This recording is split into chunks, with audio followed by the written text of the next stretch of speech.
Block করা আছে তো? আছে তো? সাসপেন্ড করে ছেড়ে দেবো, একদম সাসপেন্ড করে সব কটাকে সাসপেন্ড করবো একদম।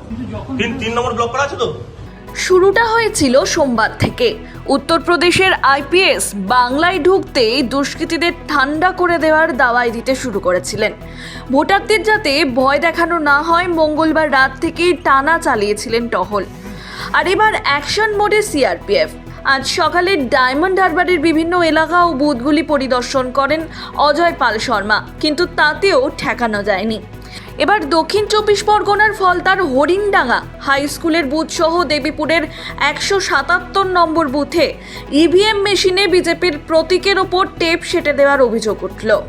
ফলতার বিজেপি প্রার্থী দেবাংশু পান্ডা নিজেই এই কারচুপির ভিডিও সোশ্যাল মিডিয়ায় শেয়ার করে তৃণমূলের বিরুদ্ধে ভোট লুটের অভিযোগ এনেছেন।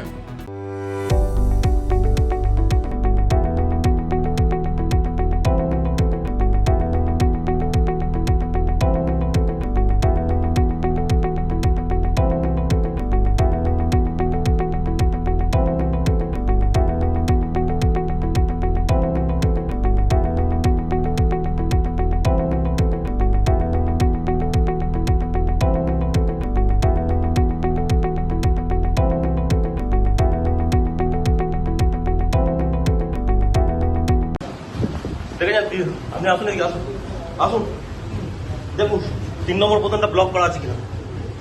ব্লক করা আছে তো? ব্লক করা আছে তো? 3 নম্বর ব্লক করা আছে তো? দেখে যান 3 নম্বর ব্লক করা আছে কিনা। ব্লক করা আছে কিনা দেখে যান। ব্লক করা আছে তো?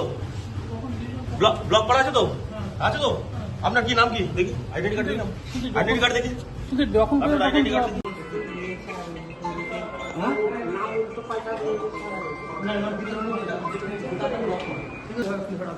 সাসপেন্ড করে ছেড়ে দেবো, একদম সাসপেন্ড করে সব কটাকে সাসপেন্ড করবো একদম। সব কটাকে সাসপেন্ড করবো একদম। সাসপেন্ড করবো সব কটাকে, সব কটাকে সাসপেন্ড করবো। কোনো ইলেকট্রনিক কিছু বলে সব কটাকে সাসপেন্ড করবো। বসে বসে এই করছেন, সব কটাকে সাসপেন্ড করবো একদম। সব কটাকে এই নিয়ে যাচ্ছি আমি, সব কটাকে সাসপেন্ড করবো সব কটা। আর তুই ভাই কে আছো? কে আছো তুমি?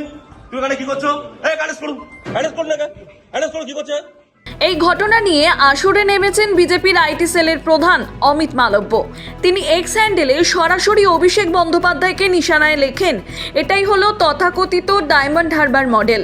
মমতা বন্দ্যোপাধ্যায় যে অপরাধী জাহাঙ্গীর খানের হয়ে কথা বলেছিলেন, তার কেন্দ্রেই বিজেপির বোতাম টেপ দিয়ে আটকে দেওয়া হয়েছে। ঠিক এই ছকেই অভিষেক বন্দ্যোপাধ্যায় তার লোকসভার আসন নিশ্চিত করেছিলেন। এরপরই নির্বাচন কমিশনে অভিযোগ করে বিজেপি। শুধু ফলতার 177 নম্বর বুথই নয়, ফলতার বেলসিংহার 189 নম্বর বুথেও বিজেপির প্রার্থী গেলে পরিস্থিতি উত্তপ্ত হয়ে ওঠে। অভিযোগ, বিজেপির প্রার্থী পরিদর্শনে গেলে তাকে ইভিএম দেখতে দেওয়া হয়নি। তৃণমূলের বিরুদ্ধে বুথ জ্যামের অভিযোগ তোলেন তিনি। সঙ্গে সঙ্গে তিনি নির্বাচন কমিশনের কাছে অভিযোগ জানান। তারপরই এই নিয়ে প্রতিক্রিয়া দেয় নির্বাচন কমিশন। কমিশনের দাবি, ফলতার যে বুথে এই ধরনের অভিযোগ এসেছে, তাহলে গোটা বিধানসভাতেই পুনর্নির্বাচন করতে হবে। এমনটাই জানালেন রাজ্যের মুখ্য নির্বাচনী আধিকারিক Manoj Kumar Agarwal. Bureau report, Hindustan news point.